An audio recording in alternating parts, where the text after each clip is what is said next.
Welcome to YML Gaming, you guys. I am YML.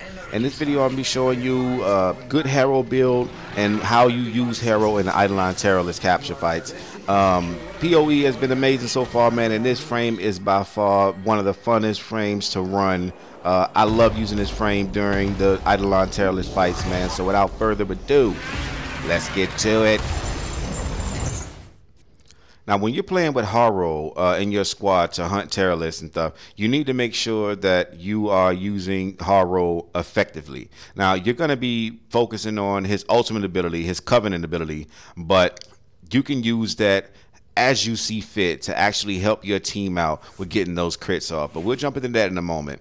Let's get into this build. Now, with Harrow, you want duration, decent efficiency, and, you know, a little more than moderate range. So when you do these Eidolon boss fights, you need to make sure that you have a configuration that's specifically designed just for the Eidolon hunt. Now, this isn't the best Harrow build that you want to use if you want to use all of his abilities and get the most out of his frame. But for the Eidolon Teralyst hunts, this is absolutely a good build that you should use. Only one former you can get this thing locked down the way you see it here. For duration, you want to have narrow-minded. You want to go with prime continuity, and I go with Augur Message. This is a mod that you get from doing the bounties in Cetus. It's pretty common. If you run the bounties a lot, then you can probably use that mod. It'll give you more duration, and it'll actually give you overshields based off of the energy that's cast on using abilities and things like that. So that's definitely what you should use. Make sure you slap on those duration mods, man, and you'll get duration up to at least 270%, which is more than enough.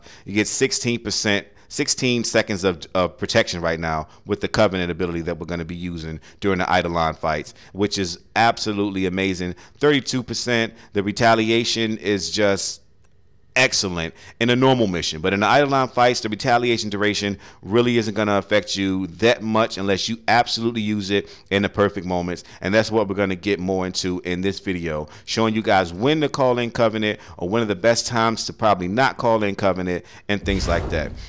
Now, when you actually call in Covenant, what it does is you prevent your team from taking damage as well as yourself, and all of the damage that you have prevented, meaning that you've absorbed, will then convert into a crit chance, and crit chance for headshots will be higher than the regular crit chance. So these enemies are lower level, they're not really damaging me that much, but we still got a 7% crit chance and 30% on headshots.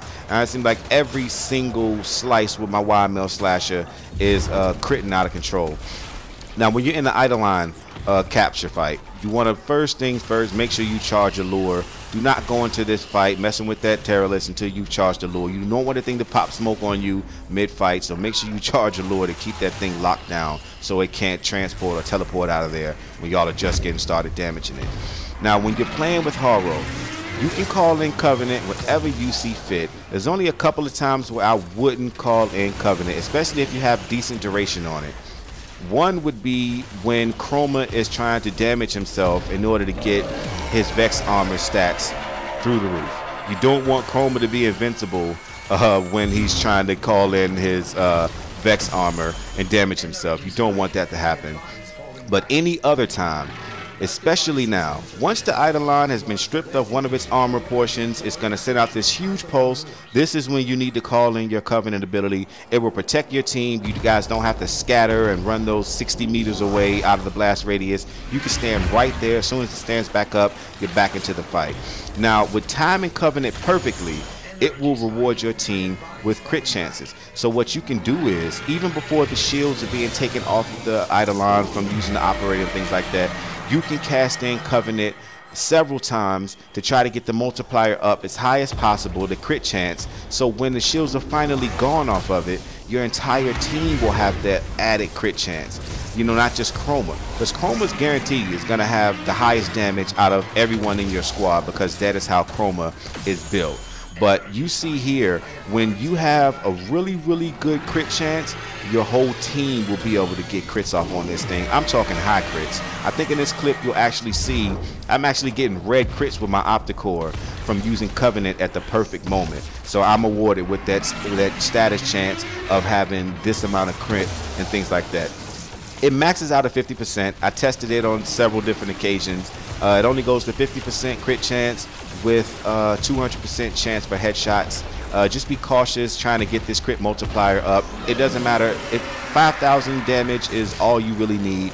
Anything over 5,000 is just for show. You don't want to down yourself trying to get that multiplier up past 5,000 because it's not going to make any difference. It won't go past 5,000, 50% crit chance regardless. Now, this is what I'm saying. In this portion right here, I cast in the Covenant ability. I'm receiving a lot of damage. I try to stay close to the Eidolon as possible to receive as much damage as I can to get that multiplier up, get that crit chance high. And once we've gotten 41% damage, now I got 30 seconds of this damage, which is going to apply for my entire team. You see the procs when I'm near them and things like that. You have to be within affinity range, and they will get this same crit chance. So now my Opticore that was doing like 2,000 crit, 3,000 crit is actually going to be getting red crits. It's going to be just mashing this thing now. Hope you guys found this video helpful, man. If you're new to YML Gaming, smash that sub button, hit your boy with a like, man. Thanks for watching, you guys. If you're not a Harrow player, I suggest you enjoy testing out this frame. Fantastic frame. Thanks for watching, and I'll catch you on the next video.